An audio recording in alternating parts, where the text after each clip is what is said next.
Hey Adam, Be fine. Hi. we've got a neon sign.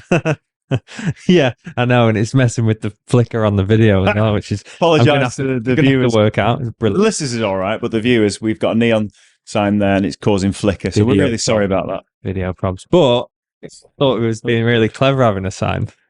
Well, good after evening, good morning, everybody. Welcome to the episode of Think Winning Business Podcast with me, Howard Wing, and him, Adam Wing. Now, you might have noticed, or may not, but on Instagram last week we asked a few questions of what people needed help with the most, or any certain topics that people need help with, or they're struggling with. So we just thought we'd come on here and answer some of them questions, give a bit of direction, and answer them in a way that we would do faced with the similar issues. And the issue we're going to cover today is ghosting. So many of you has asked, I've asked Sorry, couldn't help about myself. ghosting. So basically, you know the script. You've got an amazing website. You're doing stuff on social media. You're building your brand. You think you're doing everything right. You get an inquiry from a couple, and you send over all your price and all your details. Think you've done some structured the perfect email, only to hear nothing back. And then it's like, shit, what do I do? Do I have to keep bugging them? What's the process? Why they not got back to me? I've spent all this time on doing everything perfect. I've just not heard back from my couples. So that is going to be the topic today. As I'm going to break down the reasons why people do ghost you. What are the reasons for it? And hopefully a few fixes to overcome those little issues. And apparently, I'm just gonna sit here silently and not say a word. Well, I'm going to say, right, I've had this before. I'm sure you've had it many times. Oh, I think you're a in great fact. person to talk on this topic because you're brilliant at ghosting. Every time I message you, days for a tumbleweed. No, you're not a wedding client, are you? No, I get it, and I've been there loads of times recently. Don't go shit. Well, Never no, leave it longer than 24 okay. hours. You always reply, but it's normally within a couple of days, which is from a professional capacity is fine. But when I just need a quick, like, how would I need you?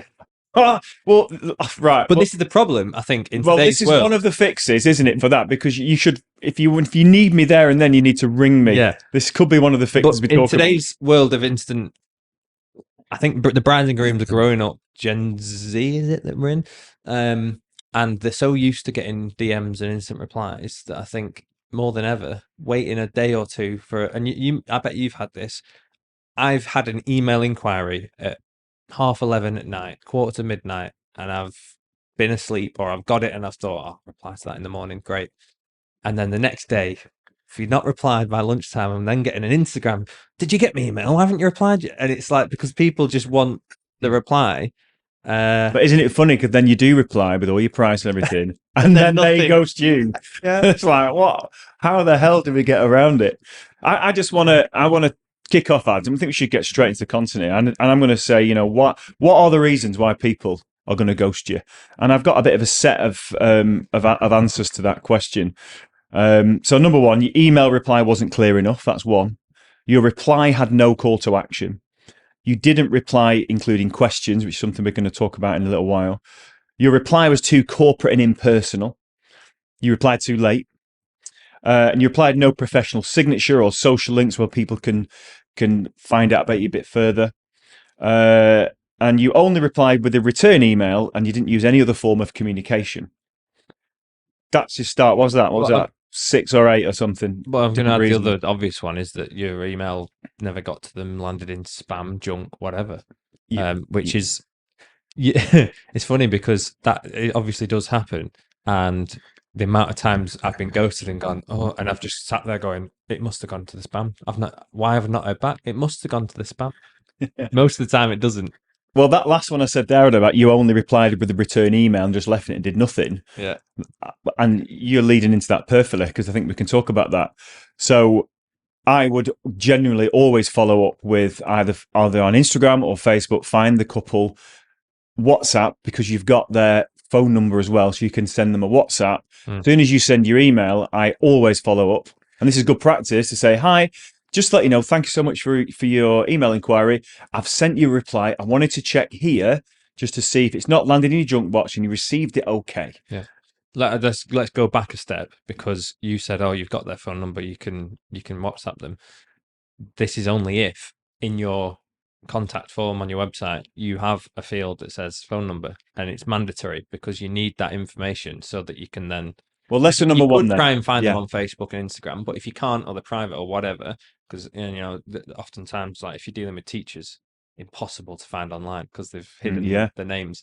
Um, so you That's need there. The lesson, isn't it? Number one. you need the phone number so that then you can. And I do this as a practice because I think we had James Jebson on spoke about this Mm, on the pod last yeah. year.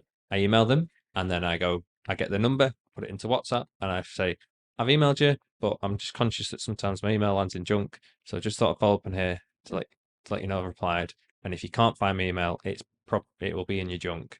Yeah. Let me know. So I think a really good form of practice is if you get a DM and it's an inquiry through Facebook or Instagram or your socials, always filter that inquiry back through your website, through your contact form, because then you've got a head start. You know the name, you know the venue, you know what date the wedding is, you've got their phone number, you've got obviously their email address on there, you've got a little bit of detail where you can communicate with them on different platforms. But, and this is a really good one, you can actually get details so you can stalk them a bit better as well. Yeah. But if they DM you straight for Instagram, then you've already got that point of contact, and you know Yeah. that there's no chance of it not getting to them. Like if you reply, it's going to go through because it's on Instagram, and you can even tell when they've seen it half the time, which is even more of a killer With a double tick. when you get left on scene and there's no reply, and it's sad. Yeah, no, didn't even see it. But that's assuming. So all you can do to mitigate the spam thing is follow up with a message, and even then they don't reply always to the WhatsApp message. So then you've definitely been ghosted, or something else has Yeah, happened. yeah. So And the best case scenario with the best intentions, there is going to be a certain amount of spamming because, like you say, probably the main reason is it's price, and they're just fishing for prices. They've emailed 10 different people, yeah. and you're just never going to hear back. They see the price and go, no. Well, you've not got there yet. So that starting point, that starting lesson is really filter all of your inquiries back through your contact page on your website, whether it's come from a DM or somewhere else, Facebook or a direct message. Filter that inquiry back through your contact page. Yeah. And then when you've replied through that contact page inquiry, then you can follow up either on Instagram where they left you the original message, Yeah. or even better, if you can get onto WhatsApp. Because WhatsApp, and I know James Jebson mentioned it on his podcast. Go and watch that one, guys. It's brilliant. Where it's so much more personal, isn't it? It's a different type of language on WhatsApp Yeah. than what it is through your email, even what it is sometimes through Instagram. It's more personal. Oh, you can spam them with like 5 messages one after the other. You can use emojis. It's much more casual. And I think because it's more casual and intimate, I guess, the brides, yeah, oftentimes, like if they do reply, then you're back and forth a few times, and it's It's late easier night, on they're WhatsApp, excited, and isn't you it? can Yeah. send them links that easy, and they can reply straight away, and you can send gifts and and start that banter and that relationship. Yeah. All right. Cool. So that's the first stage. Then you've sent all your stuff through. You've done that little follow up communication. Still get ghosted. Yeah. Yeah. It depends how you reply, doesn't it? So the inquire, and you've got all the info. You've had a little look at the venue. You've stalked them a little bit, and then it depends. And I suppose this will be different for every discipline. Like for me, video, I might reply differently to how you reply, depending on what you do. But I think the way in which you reply is going to have an effect. If you just, and I've always been a big advocate for this. If you just go back with a copy and paste reply, "Hi, I'm available. Thanks for your message. Here's my prices." Done. You've not left them any reason to get back to you. Yeah. You've just sent them your prices and all the info, so they've got what they need out of you. Whereas, my email starts with, "Hi, thanks for getting in touch. I'm available. My prices start from this, but it would be great to get on the phone, chat further." Da, da, da, da, da. So I give them a starting price, and then I try and get them on the phone or a meeting. And as you said before, the call to actions, I ask them questions. If I've been to the venue, I'll say, "I love it there. Here's a video I've shot at that venue. Are you having your ceremony in this room or this room, or is it?" And if I've not been to the venue, I would Google it and try and find out a bit more about it. And I'd ask them things like just general questions like how many guests are you having? Who else have you booked for your day? What have you got going on in the evening? Like where are you getting ready in the morning? Just there's loads of questions depending on the type of service that you do that you can ask that are relevant. Like for me, where you getting ready in the morning is quite relevant because I need to be at bride prep. I don't know how you do it with singing. Well, what I would do, I always like to try and form some form of conversation even before I've given any prices away. So I might reply to that It's a step inquiry further then, isn't it? and say, because obviously I know the venue because they put it on the contact form and I know the date of the wedding. So there's two questions that you can't ask because you've already know that answer. But Yeah. I always follow up with, or try and think of other questions you can ask that are relevant even before you've given a price. So for me, it's like, brilliant. I just need to double check the restrictions at your venue before, obviously. And I usually say something like, when I get home, I'm going to give you a proper reply. But just for now, quickly, I've noticed that venue. I've not worked there before. Can you let him know if you've got any restrictions via the sound? Yeah. And then I also say, oh, just a quick one. Have you seen me perform before? So then I've got a little bit of conversation going. They're going to reply, oh, we saw you at a friend's wedding, or my friend saw you, blah, blah, blah. The venue's great. I've checked with them. There's no sound restrictions. They're quite specific to singing, aren't they? To your Yeah, thing. so that's the way that I would reply it, and then and then I'll reply a bit later on with all the details with my starting price. I think that's quite important. But having a question, because then there's no doubt then that they should be replying. Because you've had a bit of a conversation before. You've got more chance of not getting ghosted when you've left open-ended questions in your reply. And you could still put, depending on what service you provide, you could still put your starting price on there and then finish the email with some open-ended questions. And if they don't even reply to the open-ended questions, then they're just being rude, aren't they? Well, yeah, and then like you will get people that are just fishing for prices, and then when you go back with a conversation or a list of questions or an email that doesn't include any info that they've asked for, i.e. the prices, they might just get, well, the other 5 people have sent the prices, so we'll just ignore them. Yeah. There's no solution to ghosting.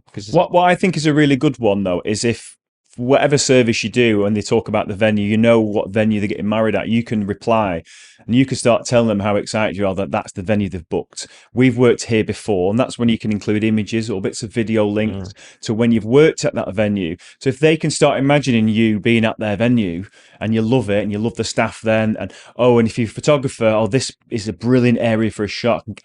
Oh, here's an example of even it. if you've not been there, you can say, I've looked at your venue and I've done something similar at this other venue. Because if you've not been there, you can say, I've worked at somewhere that's very similar, another barn venue, for example. And there's a video at that. Or I've looked and I've seen this space. If you're a photographer, you could say, oh, I've been dying to shoot in this sort of way. Here's some examples of what I think would look good. Always wanted to shoot there. My friend did it the other week, and I've seen some of his images, and I know exactly how to make them images amazing using this space and that space. Can't wait. I'd love to be involved. By the way, here's my starting price. Bosh. Following it on from there. But you know what? I'm a big advocate for a meeting always. Yeah. I think it probably minimises the chance of them not replying, i.e. ghosting, because they feel obliged to reply because you asked them a question. And obviously there's going to be some that will just go, oh, I asked him for his pricing info and he's not giving it me, so move on. But I think if they're trying to get the info out of you and you've not been forthcoming with it and you've asked a few questions, then they'll go, oh, fair enough, I need to reply. Yeah, they're going to come back with... But the more that you're back and forth, the more that they're invested in you. Yeah, true, but I don't think you should have too much back and forth. I think it's... Just make it so it's normal and it's real. You don't want to drag it out and make it hard for work. me, I want to know, obviously, before I'm even going to quote you, if this venue have got any sound restrictions, for instance, because if it's a venue that I can't work at, then I can then reply and say, I'm really sorry, I can't work at your venue. Thanks for asking. Great. And then they'll just go on the way. So a little bit of back and forth, but not too much, so it's obvious that's what you're doing. But a little bit of conversation building with the couple before you've given your first prize, I think works quite well. What about, let's go back again to the phone number thing. So if you make sure that the phone number is mandatory in your inquiry field on your website, or say you do get an Instagram inquiry, you could ask them for, that info, or try and lead into that. Rather than replying to their email, you could just get on the phone to them straight away, because then they can't, there's no chance that an email is going to go in the spam, or they're going to get it and forget about it, because if you just ring them. So this is like next level stuff, isn't it? And this is what I taught. We've always advocated this with our students from our course. It's the car call, isn't it? It's the car call. And one thing that I always used to do Works a treat. was, and I want to just go back a little bit here. if it's a wedding that I really want to work on, i.e., I know the details, they follow me, I can find them on Instagram, they look the ideal couple, it's a wedding that I really, really want to do, for me, I get on the phone. I get on the phone and I call it the car call because I say, guys, I've just got your email. I'm out driving at the minute. Don't worry, I've got my hands free on. I just want to say a big thank you for getting in contact. When I get home later, I'm going to reply, but just want to jump on, just say a big thanks. And then you can start opening the conversation. Oh, I can see you getting married. I was there last month. My friend was there. Start talking about the wedding in a friendly, just a normal way. It's not a selly way or anything. It's just a little chat to say, when I get home later, I'm going to reply with all my details. But for now, thanks for getting in touch. Let's talk a little bit about your wedding, blah, blah, blah. And it opens up that personalness before you know straight it, you're away. having a 20-minute conversation and you've told them everything that they need to know. But they've got to know you a little bit. Journey. Yeah, and you know what? The reason why I think this works so well, because 99% of suppliers won't do this. So if you're the one that stands out, that's made an effort to actually call them, that speaks volumes. It's massive. Yeah. It's like straight away you've created a connection with them. Even before you've given them a prize, they already like you a little bit because you've done more than all the other people that they've asked. Yeah. And that's why meetings, Zooms, phone calls, whatever you can do further than email is always going to be. Yeah, it's about taking yourself apart, isn't it? Best way to try and get the booking, because it's people by people and you're getting to know them on a deeper level. Yeah, it's for me. It's always, what can I do that other people won't do or won't be bothered to do, and how much do I really want the book? If you really want the booking, really shows you need to make the effort. Like, obviously, it's really easy to fall into a trap of being like, yeah, I love that venue, I've been there loads of times, great, here's my prices. But you want them to think that you really, really want to do their wedding. You want them to think you're excited about it and make them feel a bit special. So if you're going that extra mile and ringing them, the other 3-4 people we got in touch with, I've not spoke to them. They didn't ring us. They just left me a corporate reply. Yeah. If your couple know that you're as excited about their wedding as they are, wow, that is just, and it's gold. Don't fake it because it comes across. But generally, you should be not as excited as them, but you can convey that you are as excited as they are. If it's like you said, if it's a venue that you really like, or the couple look like your ideal sort of couple, then oftentimes that excitement is genuine. Like I get on the phone to couples and I'll be like, your wedding sounds like my ideal day. Like, sounds perfect. I do genuinely really want to do it, and then that excitement comes across because it's not forced and it's not like, oh yeah, I'd love to do your wedding. Where is it again?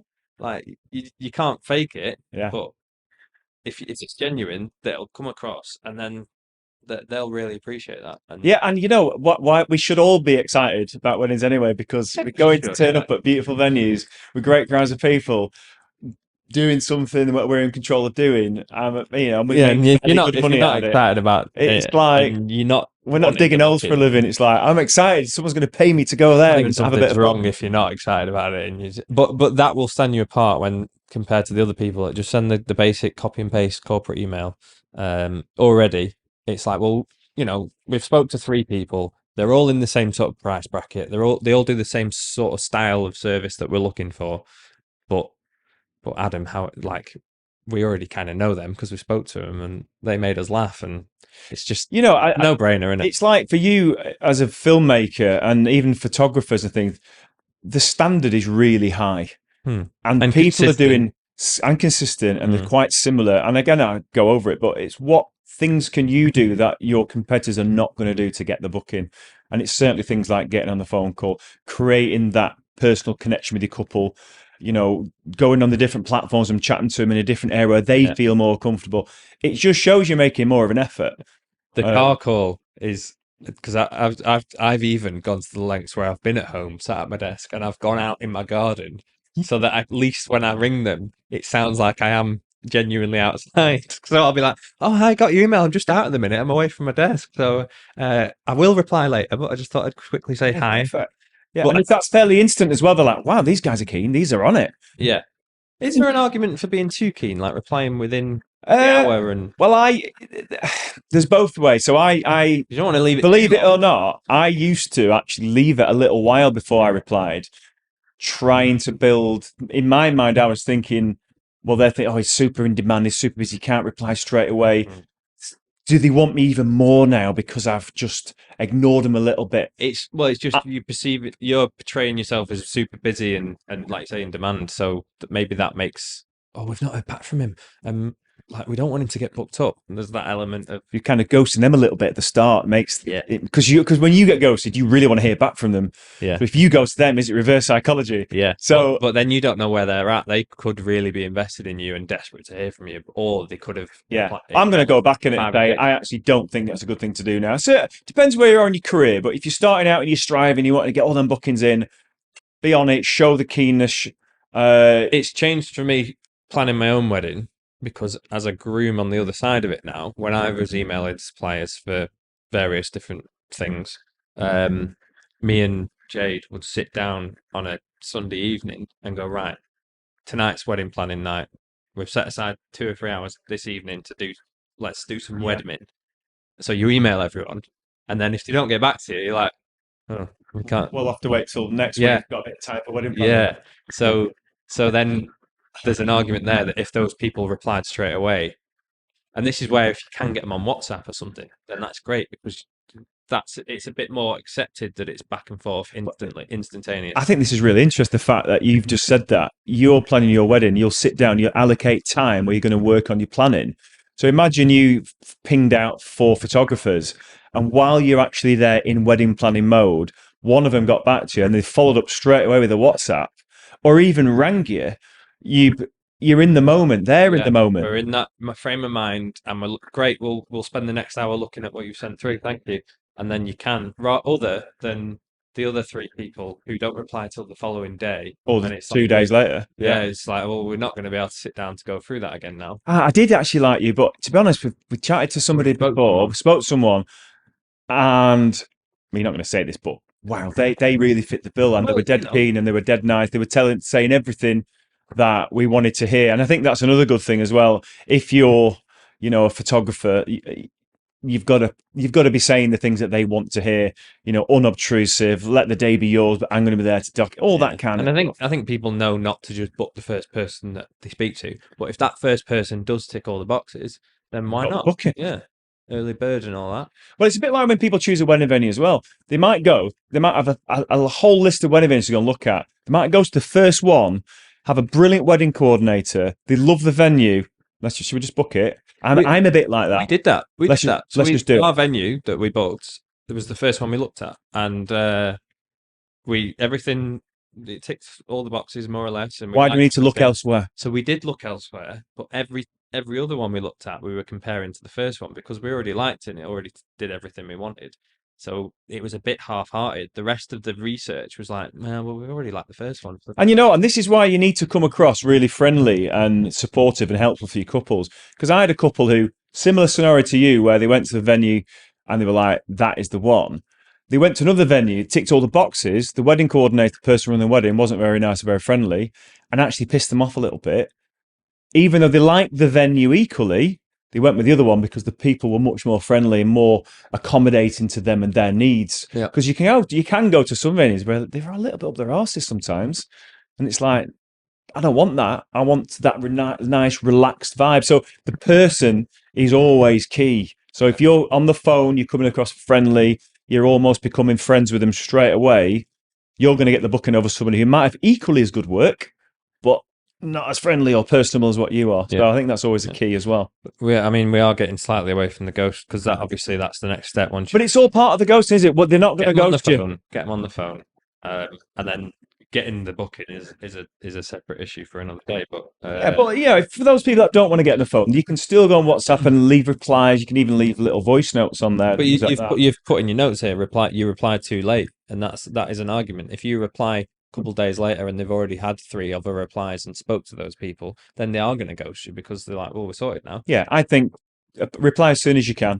Yeah. Because if people are in that wedding planning zone and you've missed that window of certainly, I think it's, anything more than 24, 48 hours at a push. Like, obviously, there's times where you are out of office, you're on holiday, or you're sick or whatever, and you can't reply. And that's just the nature of the beast. And Well, sometimes sometimes you lose out. Because of that. well, this is why Dax on Stacks, when we had his podcast, he was saying, he's now, he really understands that couples need that interaction straight away with him when they inquire. He's got a team of people to do it now. Yeah, they and that's not replied always straight away. But you can have CRMs, you can have, in automatic responses. What I mean by that is he knows how important it is for couples to get replied to fairly quick. Yeah, hence he's put the team into it because he can't do it physically. Obviously, within 24 hours is like the acceptable norm, I would say, but more so now than ever. The sooner the better. I don't think there's any sort of too soon time to reply. I just get on it. What do you feel about automatic responses? What, copy and pasted responses? You're like you can set up your emails or your Instagram to be like, to send an automatic. I'm out of office. Hi, I'm not in my office, but I got your email. I'll get back to you. Because they really wind me up. I hate them. Yeah, because you know why? Because I think I've got an instant reply. Oh, they're on it. Oh no, it's automated. Yeah, and that's it. It's so disheartening. I'll get back to you when I've got time. I tagged a load of suppliers in an Instagram post the other day, and as soon as it went live, I had about 5 DMs, and I went on them, and it's every supplier. Hi, thanks for your emails. I'll get back to you with that. Here's a link for the meantime, and I was just like, I felt like I'd been spammed by. Hey, I've got one of them on my Facebook that it's automatically happened, and I don't know how the hell to take it off. This is how unpecky I am. So you get the automatic reply, and then they send the genuine reply. So then you go back to them, and it's another automatic reply. How annoying! Yeah, so that would tempt me to go somebody if I got an automatic reply. Yeah, because there's obviously the CRMs. There's 17 Hat, Studio Ninjas, and people use these things, and they're a great way to track that your emails have gone through and keep tabs on it all. Yeah, I think they're a brilliant thing for it's your admin. If you're going back to what we said before, if you've got an Instagram DM, you could lead them back through your website so that it goes through your CRM, so it's all organized if you use them. Yeah, but then I still think, and this is why I've never used them, because another thing that I do is I will follow people up in a week, 2 weeks, however long. If I've not heard back from them, just a quick courtesy follow up. And again, this can help with the ghosting. And you can get a CRM to do that for you, but then it is a copy and pasted pre-templated response. Whereas I like to try and personalize it so that they know that I'm talking to them and not a general reply. Yeah, I did this the other day actually, Adam, because I was feeling that I was getting ghosted. Did all the things that I said. It was an Instagram message and a little bit back and forth, and I sent the details, starting price and stuff, and then didn't hear anything for like a day or two. And I was in my mind, I was like, fuck this, man. I'm just gonna go and reply. Yeah. I'm just gonna go message them directly. So I did. I messaged them and I said, I'm just checking you got my message. And I think that's all I put. And I literally got an instant reply. Oh my God, I'm really sorry. We're on holiday at the minute, so we're just checking emails as and when. And I felt pretty bad. I was like, oh no. I was going to say, sometimes when you're feeling ghosted and you get a bit like, why haven't they replied? I'm going to chase them up, and then come back with a genuine reason. Yeah. Like, I'm really sorry. But you're right. Following up can be a good thing. This is something that I always do, because every month I go back through my months and I keep a tally of like all the inquiries I get, how many bookings I got, and I write down all the numbers. And I like to keep that data.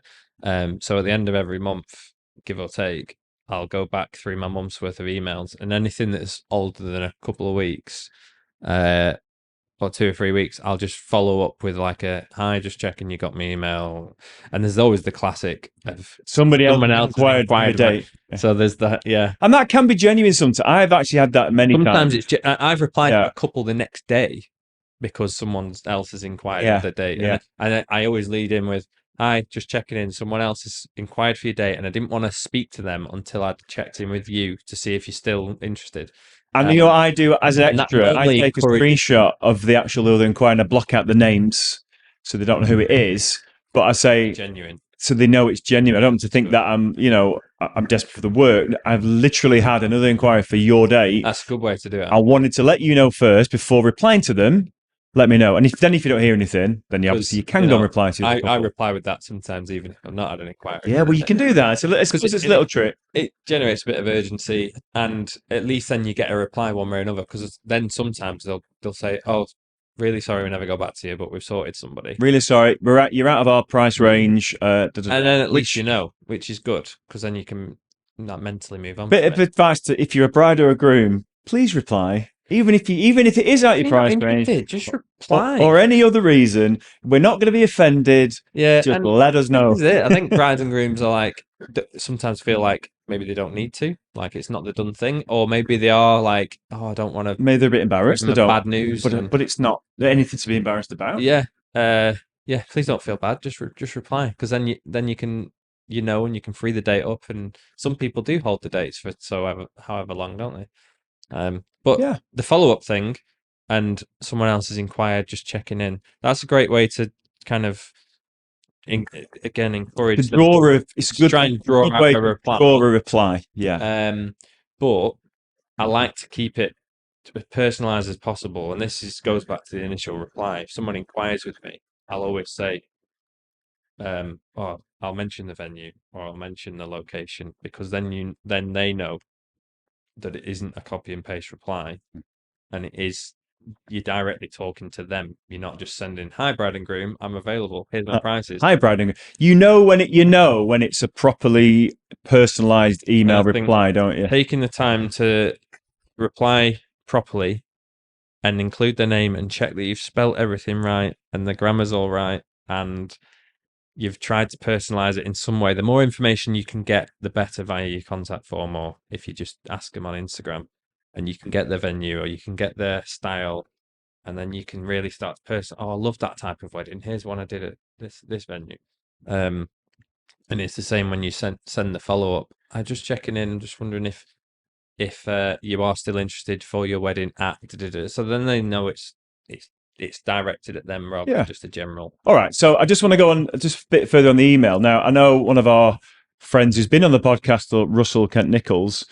He sells a product that is like a PDF form link where all your details are on this PDF link. With you can even put video on it, all your pricing structure, like a pricing guide, and now he says it. This helps avoid ghosting because you're sending something really professional, and it's as a PDF and it looks mega cool. And I do think there's something for representing yourself in a real professional way. This is my look. This is my style. Check it out. Do you think that would avoid a ghosting? No, I think in that case, I think it helps. I think what he was getting at was if you attach a PDF, that can sometimes encourage the junk spam folder. So if you send a big long email with a big file attached as a PDF, might go in that junk. can sometimes lead to your junk, and that can trigger the spam thing. So the way he does it is it's an online PDF, link, so it's just a link, so it has it's less likely to go in Canva spam link, folder. isn't it? Yeah, he does it for It's a Canva link, yeah. Mm-hmm. So but another one of his arguments was, this makes you look mega professional. Everything's slick and cool. Yeah, I mean, the better you can portray yourself, the more likely they are to come back to you. Because and I think that's one thing. It's why I say when you send your email about, try and put a little bit of social proof in even in your email reply. If you've won any awards, a really good signature I think can help. But also have links to your social medias as well, just in case it's come directly to your website. Then people can then follow those links and then go and investigate you further. We don't want the email to be the start and stop of everything. It's like the email is the starting point, and people then going to go and find out about you. They've got links to your social media. They can get to know you a little bit more. And if you're busy on your socials, on your stories and in your reels, and you're constantly putting content out, well, they're going to follow you on that. And they're going to keep seeing you. You keep flashing up on their feed. It's all the better. It's less reason for people to ghost you. As you're saying, at the end of the day, the better your brand is, the better your profile is on social media, the better your work is, the more established the authority, winning awards, things like that. Yeah. Even a review on your email reply, a little in brackets by someone would be good. The top person in your field and in demand, and you know that you're generating a brand, an image where people are desperate and clamoring over themselves to get you, then gonna get ghosted less because they will email you, and if they don't hear back and they are desperate to have you because your brand's so strong, they Mm. will be Instagramming you and they will be following. And this is it's so nice when couples do this because I've had it where they've inquired with email and I've not got back to them for 12 hours or that day, and they follow. I just message you on Instagram because I did email you, but I'm a bit worried that. Like, I know people get booked up and we really love you and we don't want to miss out. So I'm just checking that you got everything. And again, if you're a bride and groom, don't feel like this is pestery, because that just makes us feel like they really desperately want us, and it's such a that's a I nice think feeling. I think you can help create that So you can try desire. and create that. Yeah. Create that desire. So if somebody gets your email reply and then they click forward to your socials and they see all your stuff, they see your accolades, they see your images, all that kind of stuff, and they keep seeing it for 2 or 3 days. It could be building that desire. Oh God, look at what they're doing. Look what they've done. Look at the reviews people leaving. You're building that Mm. extra desire. They're going to start to want you a little bit more. It's like when I want to say I'm going to buy something for my hobby, for instance. I'm big into fishing. There might be two fishing rods. Do the similar-ish thing. That one's a bit more expensive, slightly better because it's got different stuff. And I keep seeing videos of this one that's miles better. My I'm going to be steering always to that because it's flashing up. Thing is using this new. Oh, that's the rod I wanted. Oh, I know it's another Yeah. 100 quid. Oh, I've got to have it. I've got to have it. Same with a couple seeing you with something. It's like that's Adam again. Oh, look what they're saying about him. We've just got to have this guy. I know it's a bit more expensive, but That's the idea. that makes Obviously, sense. Using everyone has a the budget. fishing rod analogy, maybe Well, no, it's it's not the just best everyone one. has a budget and everyone has price obviously does factor in. But if you can create that brand and that aspiration, I think, you're always going to get people that will just price on. Yeah. But So I've if done you videos can, before where I think probably most of the budget's gone on me, where not particularly they're in that frame where they've got a massive budget for certain things. They've got a limited budget, yeah, but it's where they put it and it becomes really important.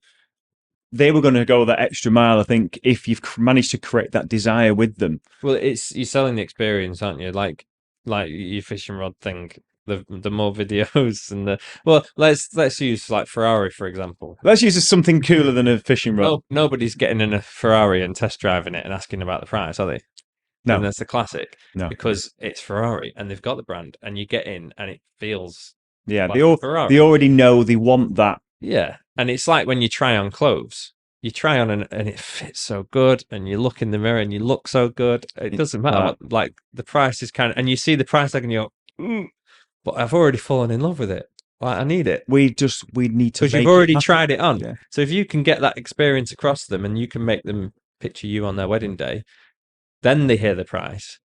The emotional response overrides the logic of But the I remember seeing this or hearing this a while ago on a CD many years ago, and it was Tony saying that, Robbins, wasn't it? yeah, and was it not the motorbike salesman? And this, and you can talk to them all day about the details about the bike. It's 0 to 60 and its Mhm. fuel consumption. Said no, get them on the bike and go for a ride and let them feel that wind through the hair. That's the experience that you're selling. Yeah, in our terms, I mean, for me, it's selling the vision of me being there on the wedding day and how it will feel and how it will Yeah, impact the it's day. like they put it on. It's like Yeah, I can see that at my wedding now. and I it's see all those people. For me, all those people up having fun, having a great time. Wow, that is not a boring wedding. We want that experience, and that's the person who's going to it's a deliver it. deep. There's some sort of psychology to it because there's a deeper part, like your emotional part of your brain is deeper level than your logical. So the Mm. emotion overrides the logic. Well, yeah, but they use the emotion and logic to make a purchase, don't they? So they justify with logic, but they buy with emotion. Yeah, so that's the idea. Is that you're getting it on an emotional level so that the price, yeah, is a bit out of budget, but sod it. And Yeah. that's where you want to be striving for.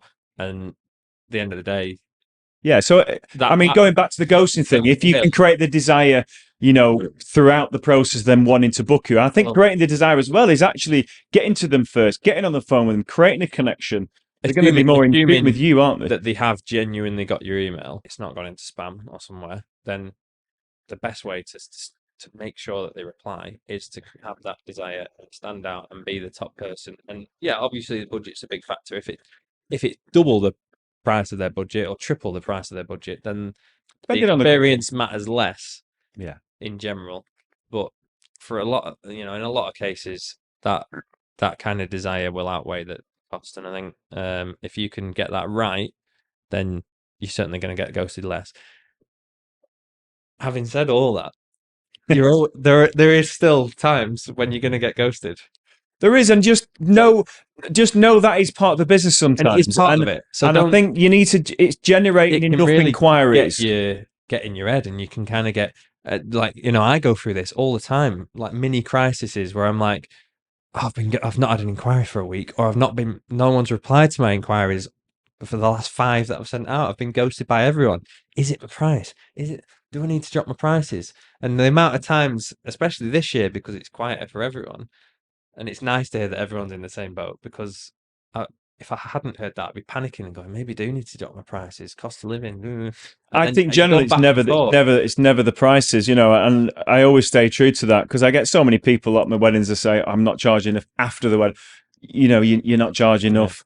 I think I charge, a great fee, and I'm happy to get that, and I think I've got a good balance with it.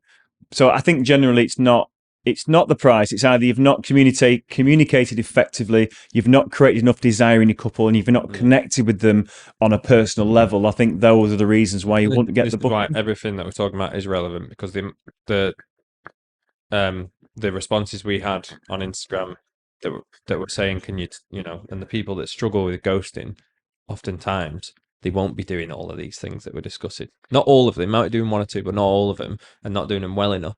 And it's not just that, that's the nature of the audience now, and it's not just because you're with Gmail and not Hotmail, and it's not, oftentimes it is just because you're not doing it right, and you're not communicating right, and setting yourself up. So yeah, and I think it's having all those pillars to your business, isn't it? Great branding, active socially, great portfolio, great testimonials, your marketing, whatever you do, just lots of different legs to your table of your marketing business. I think it's important to say that even after all that, it still happens, and just move on and not worry about it. And the idea is to generate enough of an inquiry stream so that inevitably 10% whatever do ghost you. Yeah. You've still got all these other inquiries, and the more inquiries you can keep bringing in via SEO, networking, awards, fairs, whatever your game is, you need to keep your inquiry stream coming in, because if you've only got 10 inquiries coming in a month, and you get ghosted by 2 or 3 of them, then that's a big hit. I think you need 50 coming in. Yeah, I think you need to go for as many fails or as many no's you possibly can, because the more fails and the more no's, you're going to get some yeses mixed in with them. Yeah, without a doubt.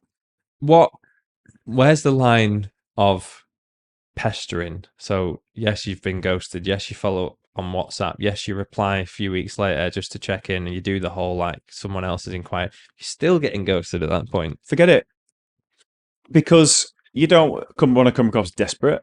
You've given them ample chance to book you. They're not going to book you. If they were going to book you or arrange a meeting, they'd have done it by now.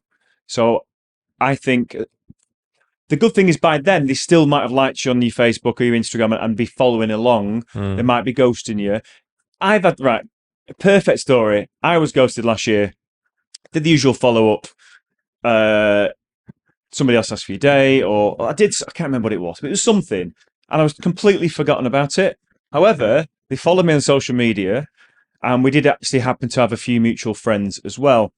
6 months later, might have been even longer, I did a wedding for a couple, and this couple just so happens to be friends with the person who sent me an email and ghosted me. I did that wedding. The following day, that couple got back to me and said, "Oh, I replied with you last year. Sorry, I sent an email last year in regards to your wedding stuff, and I'm just wondering if we can kind of pick it back up." And I was like, I wonder why. So I did their friend's wedding. Yeah. And then, of course, their friend was shouting about me on social media the day the day after the wedding. Oh my God, we had Howard Wing. I did a little video and I tagged them in it, which then that couple got to see. All of a sudden, that desire was ignited. Oh my God, that guy. I was probably maybe out of their budget when they first inquired. They've seen me do my thing at the friend's wedding. I smashed the roof off. It was unbelievable. They thought, shit, we need him now. And this is the lesson there, is to always be active on social media, and you with your posting and your networking and attending affairs and being busy at weddings, because you can get an inquiry, you can reply to them, they go, okay, it was this much, and they put a pin in it, and then 6 months later they're still seeing you all the time, and it's just that little, like, you're just staying in the back of the mind. And then But sometimes it's like they need validation from somebody else, because you can talk to them what you can do for their wedding. Sometimes they won't do it, but they'll see somebody else, their friends use me. Oh God, I'll get back in touch now. Another advocate for networking, because I've had someone's recommended me, or they've heard about me somewhere, whatever. I've had an inquiry through their friend, say, and then a month later, I got ghosted, or the conversation went dead, and then a month later, their photographer that they've booked has recommended me, and then the venue recommends, and so that the more places they then start to get to hear about me, or then more friends of theirs in their circle have used me, and then it's like, oh yeah, okay, maybe this guy is. It's been a good one for me. Is the guy. It's been a good one for me. Hairdressers. I've had it before where people inquire, I've not heard back. A few months later, they've got back in touch. Oh, I was at I'm a hairdresser. My hairdresser was at a wedding that you did, like the week before. And they said how amazing you were and stuff. And yeah, can we arrange a meeting? It's amazing where they come from, isn't it? That's obviously quite a local thing, but well, not but the hairdressers in Manchester or wherever. Yeah. Or the Lake District, or yeah. It's so yeah, you're right. Keep the networking up. Keep your socials busy. I think we've covered a lot on the ghosting side, but it's. I hope we've given some. I mean, we're just talking about our experiences and how we've overcome things in the past and what we would do to try and help overcome getting ghosted. So I think everything we've talked about there is going to be helpful for people listening, don't you? Yeah. You'll definitely take one or two things from it, and you might even do it or try one of the things we've mentioned, and it might work for you. And we really hope it does. If it does, let us know. Leave a comment or somewhere, or let us know. Good chat. Good chat. That good chat. Oh, that was helpful. Honestly, I think we've covered it, and it's not an exact science, but it's still, you're never going to eradicate it. But I just think you learn, don't you, over the years and years and years, if you think, actually, I found a little tip there, or a little tweak that that drew a reply from a couple that actually led on to their wedding, and their wedding was amazing. And I'm so glad I did that little thing to make them reply, because their wedding was unbelievable, and they were so pleased with the service that I provided. I know it works, what we've talked about, because I've booked plenty of weddings in the past where I've only got them to commit after I've chased them up 2-3 weeks later. Or doing the WhatsApp one, that I only started doing that after we spoke with Jebson on our podcast. The instant WhatsApp follow-up, I have had a few replies. Oh yeah, your email did go in our spam. I'm so glad you messaged. So it does. These things do work. So yeah, I think the last tip, though, when you touched on it there, I always do this. Go back over the last month and have a look at all the email inquiries you've got and replies. Certainly the ones that you'd really liked. When they come in. And just follow up. Inquiries that you're like, oh, I'd love to get that one. I hope they reply. Yeah, just follow up, because people might be on holiday. There might be another reason. And then because you're out of mind, because you've not followed up, they might have been seen somewhere else or been recommended and booked something else. But if you can follow up, I've definitely done this before. Oh God, of course, yeah. Well, we were just putting the planning on hold because we have this to do. People are back on it now. Thanks for getting back in touch with me. Let's arrange a meeting. I think it's really easy to take it personally, but people are busy. People have lives, young kids. Certainly the target audience that we've got, people in the like around the age of 30. Yeah, might have young kids. Oh, I thought you said that. That's young, is it not?